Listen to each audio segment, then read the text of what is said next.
আমরা ওই রব ছাড়া কারো কাছে মাথা নত করি না। আমাদের কল্লা কেটে নেওয়া যায়, কল্লা মোড়ানো যায় না।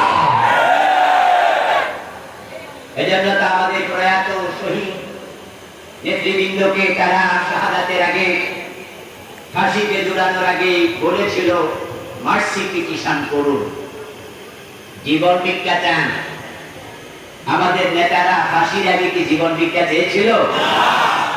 কারণ যারা আল্লাহকে রব হিসাবে পেয়ে যায়, ওই রব ছাড়া কারো কাছে আর কিছু চায় না, মাথা নত করে না। আমাদের নেতারা সবাই একটি জবাব দিয়েছে, জীবনের মালিক যে ভিক্ষা চাইলে তার কাছে চাইবো, অন্য কারো কাছে ভিক্ষা চাওয়া যাবে না। রাসূলুল্লাহ সাল্লাল্লাহু আলাইহি ওয়াসাল্লামের আমাদের আদর্শ, প্রিয় নবীজি আমাদের আদর্শ হওয়ার কারণে আমরা ওনার মতো ব্যক্তি জীবন সাজাই, ওনার মতো আমরা পারিবারিক জীবন সাজাই। রাসূলের আদর্শে আমরা রাষ্ট্রীয় জীবন সাজানোর জন্য ইসলামী রাজনীতি করে আমরা আল্লাহর কোরআনকে সংসদ পর্যন্ত নিয়ে যাওয়ার জন্য আপ্রাণ চেষ্টা করছি। এই চেষ্টার কারণেই শুধু আমাদের নেতাদেরকে ফাঁসি দেওয়া হয়েছে। আল্লামা সাইয়্যিদ রাহিমাহুল্লাহ ওনার প্রতিটা মাহফিলেই আল্লাহ কোরআনের আইনের কথা বলতেন, বাঘের মতো হুঙ্কার দিয়ে বলতেন যে আল্লাহ ছাড়া কারো আইন আমরা মানি না। অন্য নবী সাহেবদের মতো, বক্তাদের মতো, আলেম ওলামাদের মতো যদি শুধু নামাজ, রোজা, হজ, যাকাত, তাসবিহ, তাহলিল, জিকির, আজকারের ওয়াজ এই পর্যন্ত আল্লামা সাইয়্যিদ সীমাবদ্ধ থাকতেন, 13টি বছর জেলখানায় কাটানো লাগতো না।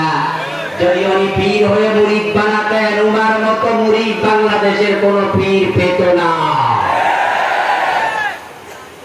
কিন্তু ইসলামকে তিনি জীবন আদর্শ হিসাবে গ্রহণ করলেন, প্রিয় নবীকে একমাত্র মডেল হিসাবে গ্রহণ করলেন। এজন্যই তিনি সামান্য আপোষ নামিতায় যান নাই। তো যে নবী আমাদের আদর্শ, উনাকে জানতে হবে, কারণ না জেনে পরিপূর্ণভাবে মানা যায় না। আর না জেনে যদি কোনো জিনিস মানুষ মানতে যায়, করতে যায়, ওই করার মাঝে ভুল হওয়ার সম্ভাবনা থাকবেই। আপনি ড্রাইভিং না শিখে যদি গাড়ি চালাতে যান, অ্যাক্সিডেন্ট করার সম্ভাবনা আছে কিনা? আপনি ডাক্তারি না শিখে যদি আপনি চিকিৎসা করতে যান, অপারেশন করতে যান, মানুষকে ঔষধ লিখে দিতে যান, আপনার হাতে রোগী মারা যাওয়ার সম্ভাবনা আছে না নাই? এজন্য ডাক্তারি করা আগে না শিখা আগে? গাড়ি চালানো আগে না ড্রাইভিং শিখা আগে?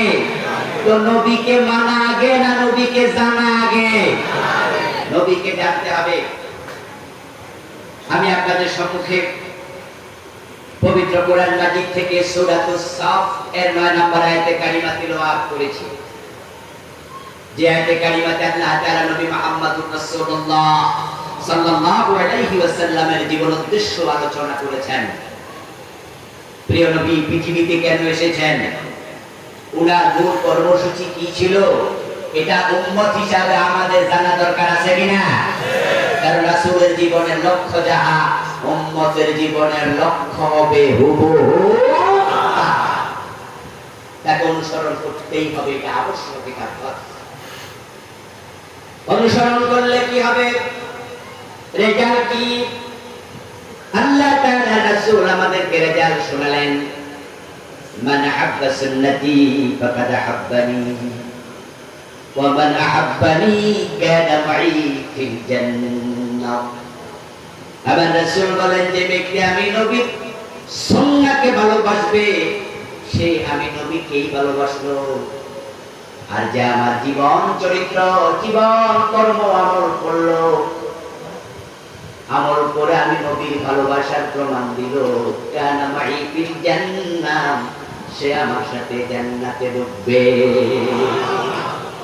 আল্লাহ জান্নাতে যাওয়ার শখ আছে না নাই? জান্নাতে যেতে হলে নবীর সাথে নবীকে মানতেই। যদি আপনি না মানেন, তাহলে আপনি উম্মত পরিচয় দেবেন, জান্নাতি হতে পারবেন না। রাসূলুল্লাহর উম্মত জাহান্নামী হবে এমন উম্মত আছে কিনা?